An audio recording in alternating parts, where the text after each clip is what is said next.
This video will discuss arc length. We'll define what arc length is, and we'll show how to find it using a formula. If we go back to our circle, an arc is simply a piece of the circumference of our circle, and the length of that arc is simply known as the arc length. It's a portion of the circumference, the total distance around the circle. We can also talk about this circle as we have before. This circle has a radius r. Again, the radius is the distance from the center of the circle to the outside circumference. And we'll also call this arc length s.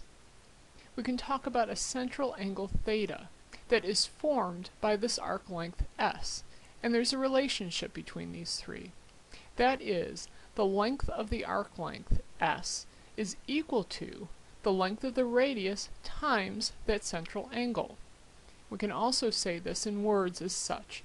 An arc length s subtends an angle theta measured in radians. This formula only works if your angle is in radians. This formula does not work if your angle is given in terms of degrees. You can either use this formula in the form s is equal to r times theta. Personally, I find it easier to remember this formula in terms of theta is equal to s over r. That is, that angle measured in radians is equal to the arc length divided by the radius. And this is a formula I'm asking you to memorize. You will not be given this formula on an exam. Let's look at some examples.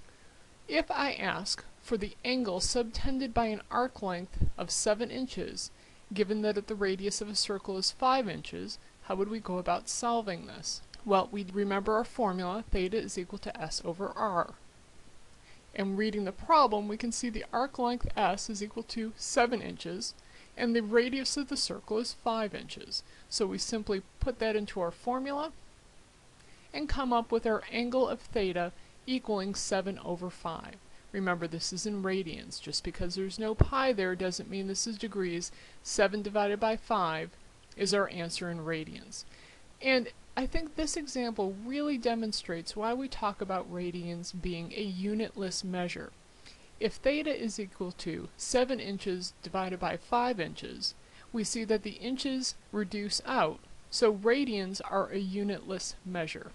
You can think of this as radians in parentheses, but really we don't write anything for radians. Radians are unitless. If you do not see a degree symbol, it means we're talking in radians. So here's another example. Now we have an arc length of 135 centimeters. We're given our central angle of 120 degrees, but now we need to find the radius. Again, we'll use the same formula we did before, but now we know s and theta, and we don't know r. Well, let's double check that. We've been given an angle in degrees, but we know this formula only works if the central angle is in radians. Well, so I guess we can't do this problem. Now, of course, that's not the right answer. What we'll need to do is convert 120 degrees into radians, and we'll do that by using the unit fraction. Again, I want to use pi divided by 180 degrees because I want the degrees in the numerator to reduce with degrees in the denominator. And when I do that and simplify, I find that that angle theta is equal to 2 pi divided by 3. And now we can use the formula. When we plug in theta is equal to 2 pi over 3, and s equaling 135, with r still being our unknown, we can find that r is equal to 135 centimeters times 3 divided by 2 pi, or is approximately equal to 64.5 centimeters. On an exam, I would be sure to put in the problem, please approximate rounding to the nearest tenth. I didn't do that in this example, but on an exam I will tell you if I want an exact answer or an answer that's approximate. One final example, and this one's sort of different. What angle is subtended by an arc length equal to the circumference of a circle? Well, I'm not given r and I'm not given s, so let's look at this instead in general. If I have a circle, if I wanted to look at an arc length equal to the entire circumference, well, then that would just be the circumference of the circle, and we've learned those formulas.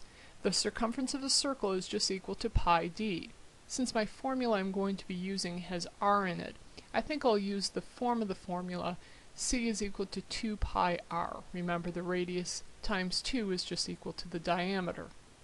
If I take that and put it into my formula, realizing that my arc length, s, really is the circumference of the circle, and putting in my circumference is equal to 2 pi r, I can see that my radius will reduce out of the numerator and the denominator, and I'll find that central angle is equal to 2 pi. Well, that's pretty good, because if I remember, I've been saying a complete rotation that is all the way around a circle is equal to 2 pi. That is, a complete rotation is equal to 2 pi. And there we have finding arc length. And again, please memorize the formula that I've given here, because you will not be given that formula on an exam.